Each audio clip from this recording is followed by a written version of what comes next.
खुलुमबाय दिनै 9 मे 2024 बिस्थिबार आसामनि काछार डिस्ट्रिक्टनि सिङाव थानाय काटिगड़ायाव गोबां अखा हानानै सारअन्थाइ गावनायजों सानै सुबुङा जिउ गोमादों। काटिगड़ानि गुमरेआव सानजौफुआव ना हमनो थांनानै सासे रहान मुंनि सुबुङा थैदों आरो बांलादेश बर्डारनि बाटेर चौकआव फारिन्द्र दास मुंनि सासे सुबुङा जिउ गोमादों। तिनसुकिया डिस्ट्रिक्टनि सिङाव थानाय थुमथुमा ओनसोलनि टेङाबारि लाइनआव सिख्लाया गावनि बिफाखौ बुथारनानै स्पटनिफ्राय खारखोमानानै दङ। बिफा आरो फिसाजोनि गेजेराव नखरनि बाथ्राखौ लानानै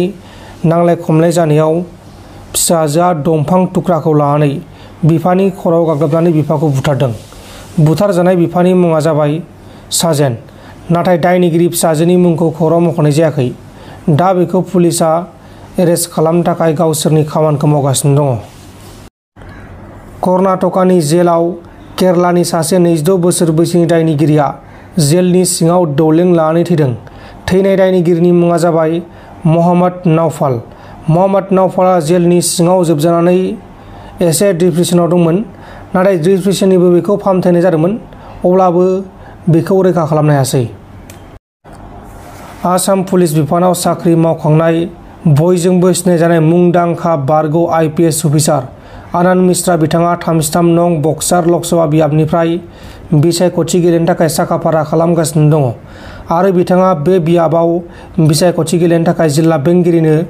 गावनि बिजाथिलाइखौबो गथायबाय। जोंनि हादोराव मुवा बेसादनि बेसेना बांगासिनो दङ,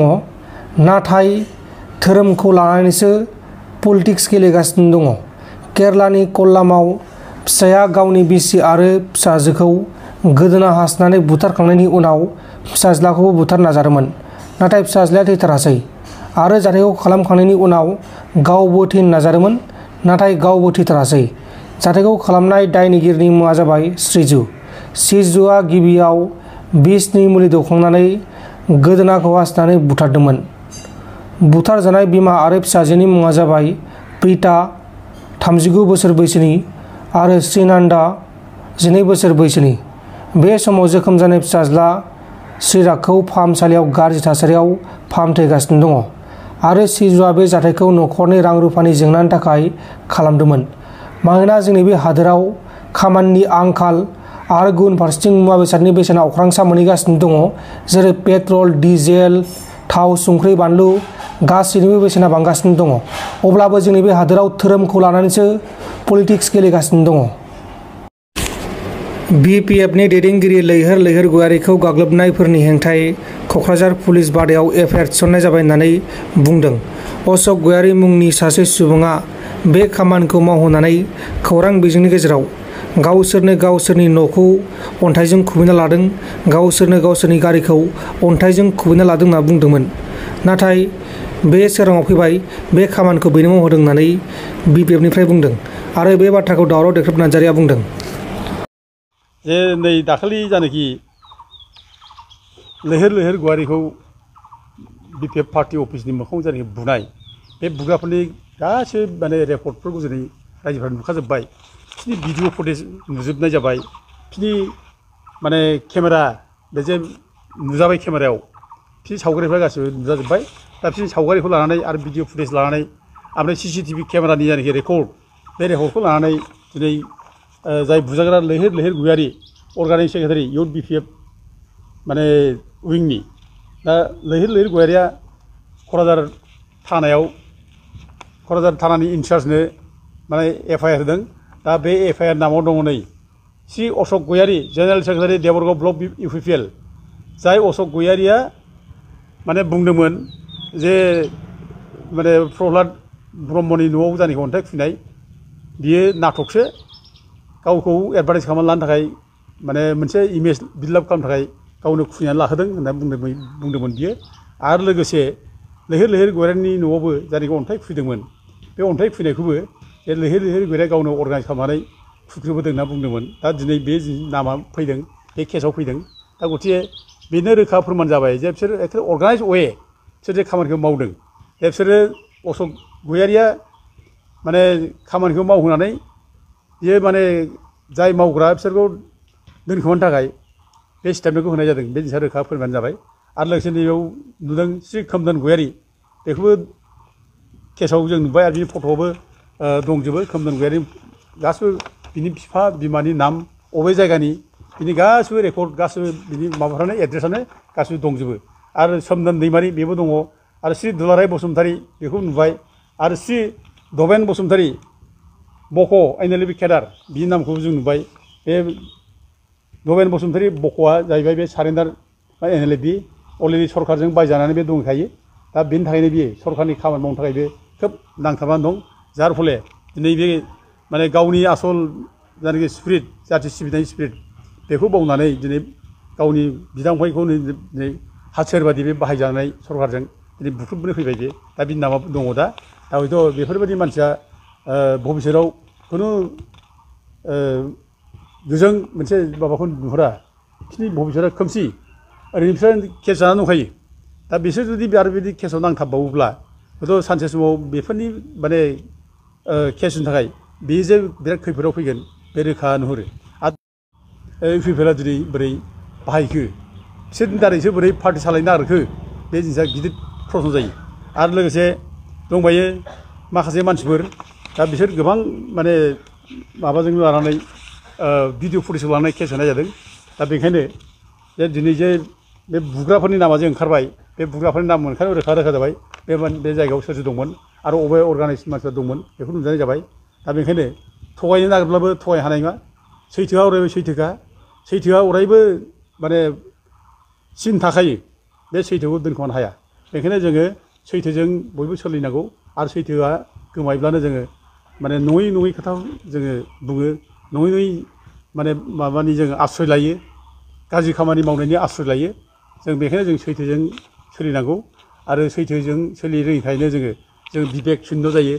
जोङो गियान शून्य जायो आरो गियान शून्य जायोब्ला बिबेक शून्य जाब्ला जों गाज्रि खामानि मावो दा दिनैनि बे जानि खामानि मावनाय बे बिबेक शून्य जाबाय गियान शून्य जाबाय बे रायजो राजाफ्रा जे इउपिपिएलखौ गाज्रि मोनजोबथारबाय इउपिपिएलखौ फोथायला एबसुनि फारसेबो गाज्रि मोननाय फैबाय बे जिनिसा माने नुजाबाय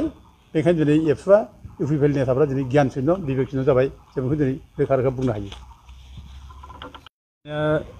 रायजोफोर बाथ्रा फैदों मा दिनै सान्थिनि बिटिआर गोजोननि बिटिआर होननानै प्रमद बर'मोनहा दिपेन बर'मोनहा दल दामै गिदिंबाय थायो दा बेयावनो प्रश्न जायो दा दिनै सान्थिनि बिटिआरब्ला गोजोननि बिटिआरब्ला दिनै मानो साधारन इलेक्सनखौ लानानै मानो अन्थाइ खुलायनाय बुलायनाय मानो जाखो आरो दिनै सान्थिनि गोजोननि बिटिआराव दिनै मानो रांखावरिनि धन बल बाहुबलनि दिनै मानो गोहोम गोलैखो माने थाखा फैसाजों मानसिखौ बायनाय मानसिखौ माने फुस्लायनाय मानो फैखो मानो सिगिस' खालामनाय जाखो अरुणादया स्किम मोनोब्ला इउपिपिएलआव भट नांगोन आरो बिपिएफनि मानसिनो अरुणादया स्किम होनाय जानाय नङा बेफोर जिनिसा मानो फैखो सान्थियावथ' बिदि फैनो मोनामोन सान्थियावथ' बयबो समान आरो ओरैनोबाबो गोरिबा गोरिबखा गोरिबफोरनि गेजेराव सोरबा बिपिएफ सोरबा इउपिपिएल होननानै रावबो जन्म जाया दा बे हिसाबै दिनै जाथिनि गेजेरावबो जे माने गोरिबखौ लानानै बोखावबाय दिपेन बर' उरखाव गोरा ब्रह्म आरो जोंना प्रमद बर' नोंसोर फुरा रेसपन्सिबोल बेनि थाखाय जाथिखौ दिनै मानो इलेक्सनाव नोंसोर बोखावखो दिनै जाथिखौ मानो स्किमजों मानो बोखावखो दा दिनै जाथियाव मानो बुलाय सोलाय लाबोखो बेथ' दिनै रोखा जाबाय नोंसिनि माने सान्थिनि बिटिआराव जे असान्थि जाबाय बेथ' दिनै रोखा नुजाबाय आरो नोंसिनि सान्थिनि बिटिआराव दिनै मानो गोबां मानसि मानो गावथारनाय जाखो मानो बुथारनाय जाखो बेखौ जोंसारखौ माने मख'नायनिफ्राय जोंसार जन कुमार ब्रह्म बेनिफ्राय आरम्भ खालामनानै हेमन्त नार्जारिमोन गावथारजानाय ओजों जेफिरुस नार्जारिमोन गावथारजानाय ओजों थाख्लाय दैयाव लानानै गावथारजानाय बे जिनिसा मानो जाखो मानो गावथारनाय जाखो सान्थिनि बिटिआराव मानो गावथारनाय फैखो बेफोर मा प्रमान जादोंमोनलाय अब्ला बेनोथ' प्रमान जादों बे बिटिआराव खुनु सान्थि गैया आरो लोगोसे नोङो गोबां न' बां सावना ओंखारनाय जाबाय मानसि बुख्रुब खालामनाय जाबाय गोबां मानसिखौ माने गृह हारा खालामनानै माने जि जोम सावनाय दो दोख्ला बुख्रुबनाय बे रोखोम जाबाय दा बिदिया मानो जानो मोनखो दिनै गावनि सरकारानो दिनै माब्रैहाय गावनि असे फिसाफोरखौ न' बां सावनानै बोरै माने माबानो हाखो माने खैदां खैफोदाव मानो भुगिनो हाखो दा बेफोरनो दा दिनै नुबाय जे माने बिटिआराव जे सान्थि फैमाराखै बे दिनै प्रमान जाबाय दा बेनो रायजोफोर आं नैबे खोथाखौ आरोबाव बुंबावनो लुबैदों जे जेब्ला मानसिया मटिभ्रम जायो जेब्ला मानसिफ्रा गियान सुनु जायो जेब्ला मानसिफ्रा बिबेक सुनु जायो अब्ला मानसिफ्रा नङै बाथ्राखौ बुङो नंखाय बाथ्रा बुंनानै फोलायो बे बाथ्रा दिनै आं दहायबो बुंदों आरो बेनो दिनै बे बिटिआरआव दिनै गियान शून्य मानसिफ्रा दिनै जोंनाव संगठनखौ दैदेनगासिनो दं बिबेक शून्य मानसिफ्रा दिनै जोंनि संगठनखौ दैदेनगासिनो दं दा जाफ्ले दिनै बिटिआरखौ मोजां होननानै बुंनानै दिनै रायजोआनो थगायदों दाना बिटिआरआ जे गाज्रि दा बेखौ जेब्ला गाज्रि होनो फिसा रिप्लाइ होनो जेबो गैया दा नै दिफेन बर' बादि एफा गिदिर संगठननि प्रेसिडेन्टआ दिनै बे बुंनो गोनां जाबाय जे गामि दानख'नायनि सुक्तिखौ मानो खालामनानै लाबोखो होनब्ला गामि दानख'नायनि सुक्तिखौ लिरफ्लादोंसो होननो गोनां जाबाय दा बेफोर माने बे गियान शून्य जानाय बिबेक शून्य जानाय नेतानि बे माने आखल बियो आरो लोगोसे बुंनाय जाबाय जे दिनै बिटिसिनिफ्राय 16था डिपार्टमेन्टखौ मानो डिसिनो हरनाय जाखो नोंसोरो मानो बेबायदि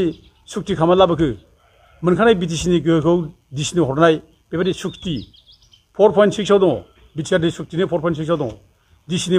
माने पावार हरनाय बिटिसिनिफ्राय दा बिदि सुक्ति मानो लिरनानै लाबोनो फैगोन होनब्ला बे बुंना होनाय जाबाय जे माने डिसिखौ जों माने बाहायदों डिसिखौ बिटिएसआ बाहायगासिनो दङ डिसिनो पावार हराखै दा बेफोरबायदि मिसा खोथा बुंनाय नंखाय खोथा बुंनाय बे गियान शून्य नेताफोरनि बे माने आखु आरोखि दा दिनै बेफोर आखुजों जुदि जोंनि जाथिया दैदेनजानांगौब्ला जाहाथे खुनि मुक्ति गैया आरो बे जाथिया गब्रायगोन आरो बे जाथिया खैफोद जागोन बेखायनो रायजो राजाफ्रा दिनै बेफोर नेताखौ जों दिनै बुजिनो रोंनांसिगौ बुजिनानै लानांसिगौ आरो जों बेफोर नेताखौ जों समाजनिफ्राय जों दिनै जानगारनांसिगौ नोंथांमोन दिनैनि खौरांफोरा बेखिनिल'मोन बेखिनिसिम नायनायनि थाखाय नोंथांमोननिसिम रोजा रोजा साबायखर गोजोन्थों एसेनोसै जय बर' हारिनि